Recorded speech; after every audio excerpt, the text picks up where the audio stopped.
Olá, galera da Hemodiálise. E aí, tudo bem com vocês? Eu sou a Rúbia e vim fazer mais um vídeo para o nosso canal, a Hemodiálise. Gente, hoje eu venho falar sobre sistema renal, mas assim, no sentido de trazer conhecimento para você.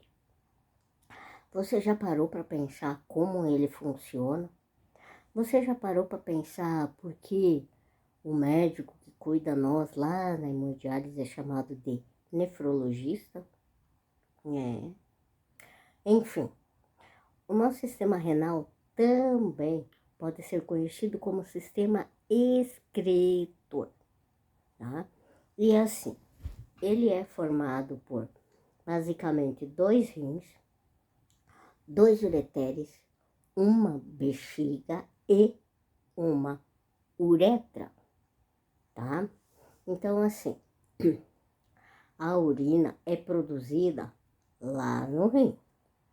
A função do ureter é simplesmente pegar aquela urina que o rim fez e levar até a bexiga.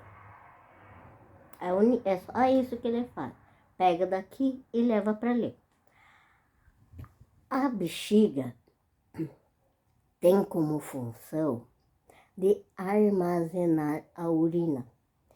Ou seja, ela guarda, digamos assim, a urina até nós ir ao banheiro para eliminar ela pela uretra, tá?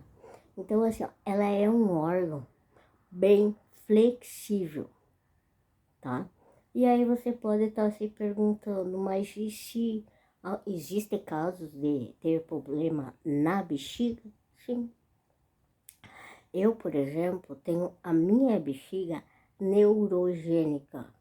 E o que é uma bexiga neurogênica? Ela não tem essa micção, essa flexibilidade para armazenar e para eliminar a urina. Então, quando a urina chega do ureter, ela volta pelo ureter até o rim, podendo contaminar o órgão e assim gerar uma infecção urinária. Então, o que é feito nesses casos?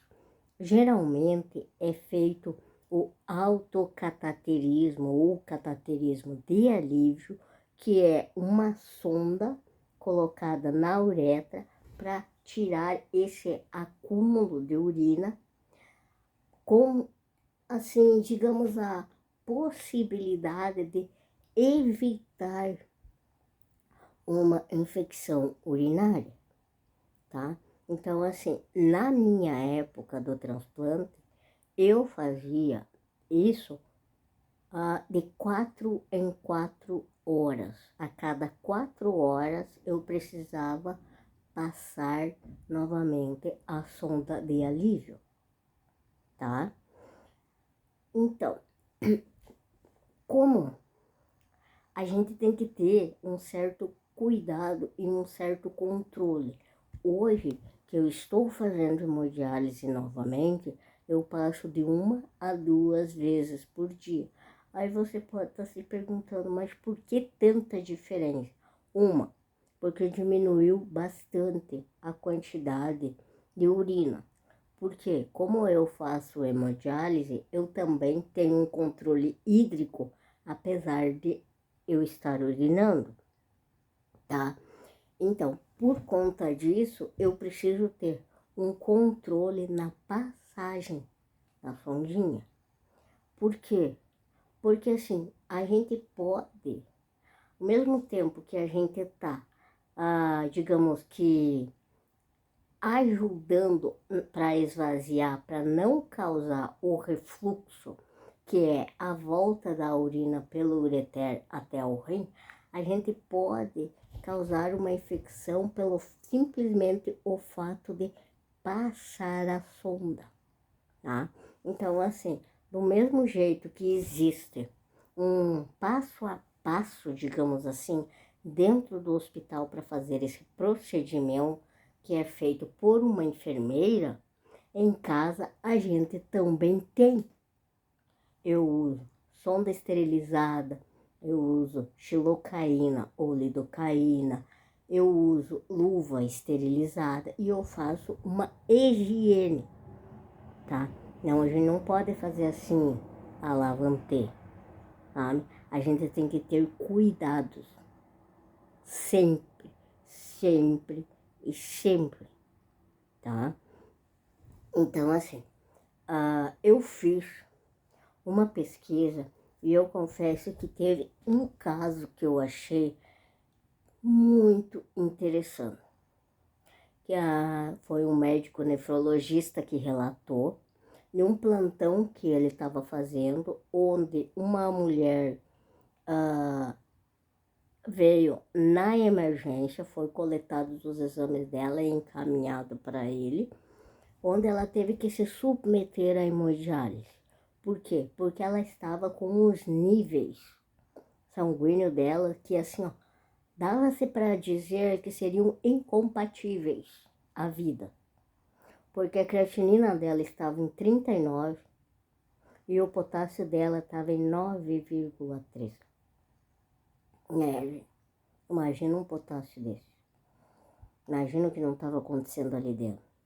E assim, para surpresa, ela não tinha problema renal e o que ela tinha era um tumor.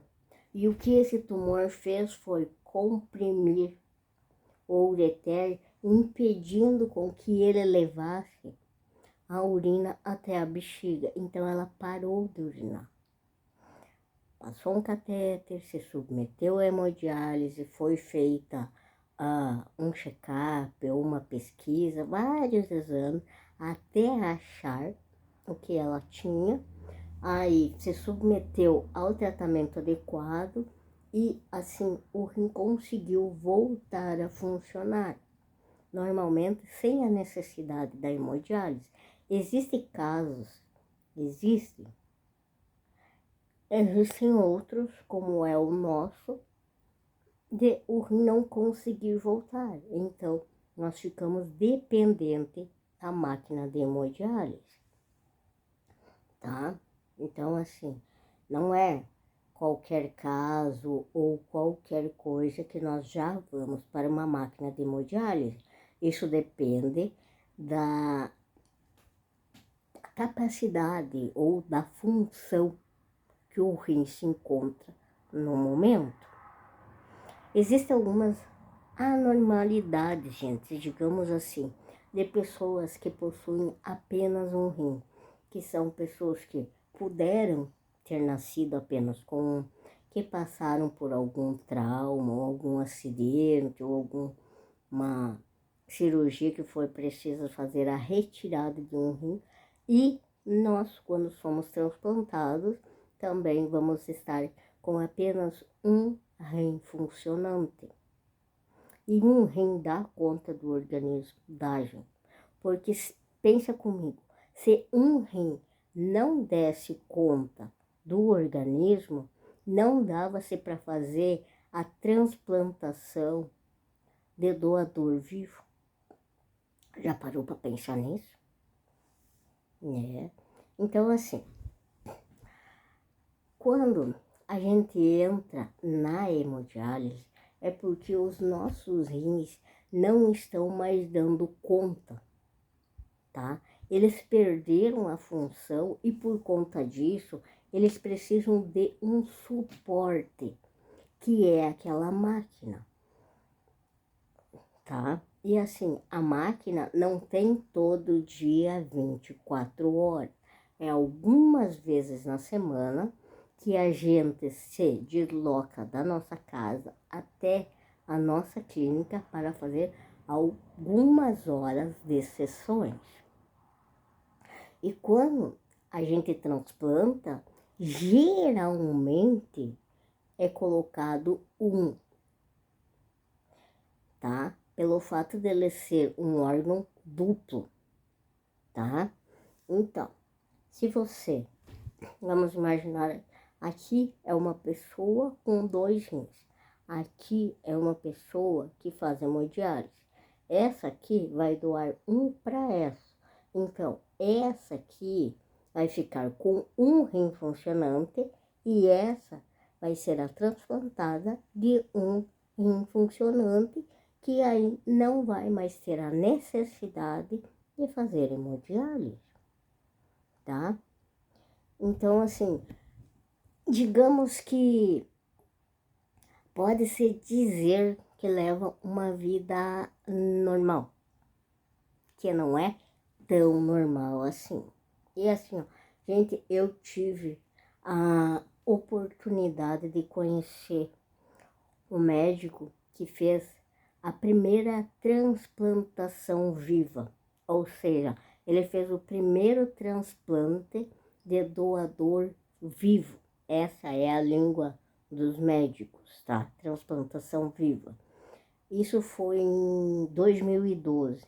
Gente, o cara era incrível.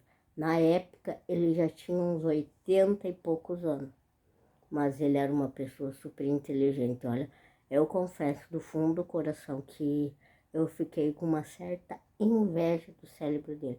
Eu nunca tinha visto uma pessoa tão inteligente na minha vida. De verdade, sabe? Então, vamos falar sobre o rim agora. Ele tem um formato parecido com o grão de feijão, a sua forma. Ele localiza-se, dá para dizer que é nas 2 últimas vértebras, sabe? Nas costas, assim, as últimas costelas que a gente tem, é mais ou menos ali que ele se localiza. Então, assim, existem algumas mulheres que têm a capacidade de tirar essas vértebras para parecerem mais magras, né? Tem. E aí o que elas fazem? Elas acabam tirando a proteção do rim, deixando o órgão mais vulnerável a um tombo, a um acidente, porque eles não vão ter a proteção das costelas. Os rins possuem uma cor avermelhado para alaranjado quando vivos, ou seja, quando eles são funcionantes, quando eles estão dentro do nosso corpinho lá funcionando. Eles possuem em torno de 11 a 13 centímetros. Pode-se dizer que é o comprimento de um punho fechado. E aí até pode ter uma certa variação de tamanho devido ao tamanho do indivíduo ou da pessoa. Uma curiosidade, gente.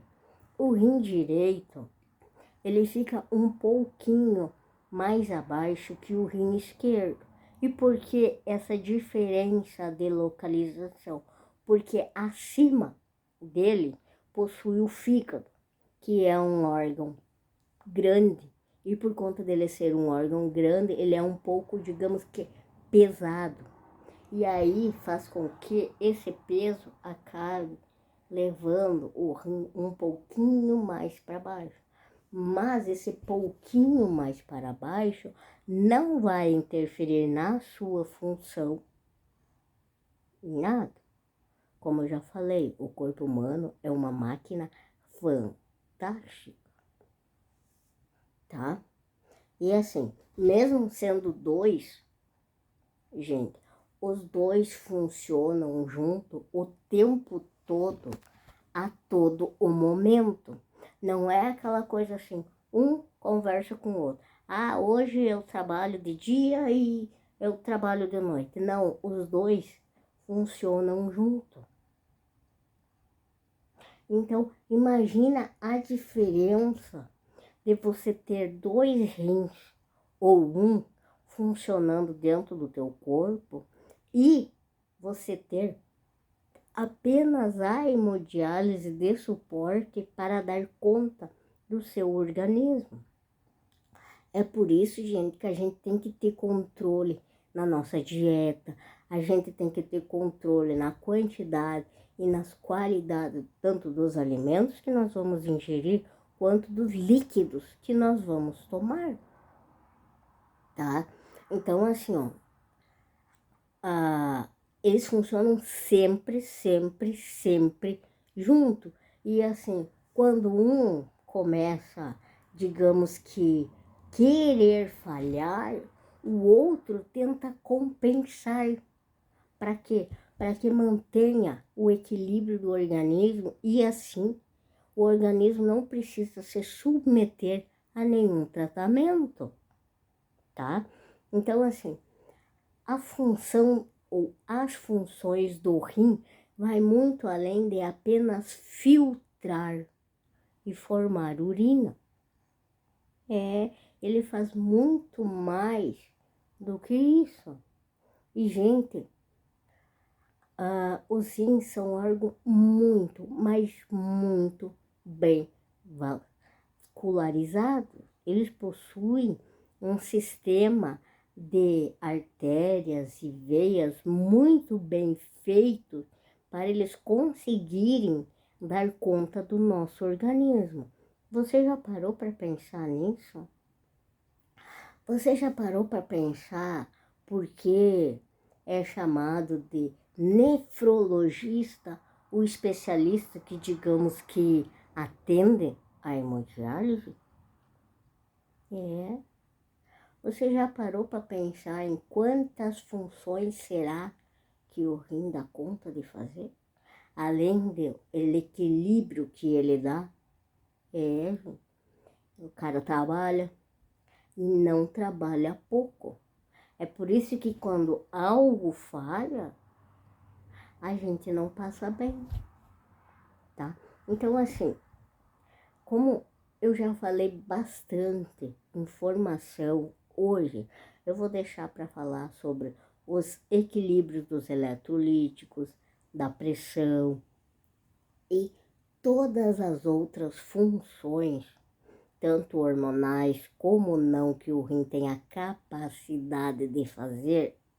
Eu vou deixar para o próximo vídeo, tá? Porque senão esse vídeo vai ficar muito longo. E eu gostaria que isso ficasse muito bem claro para você, tá?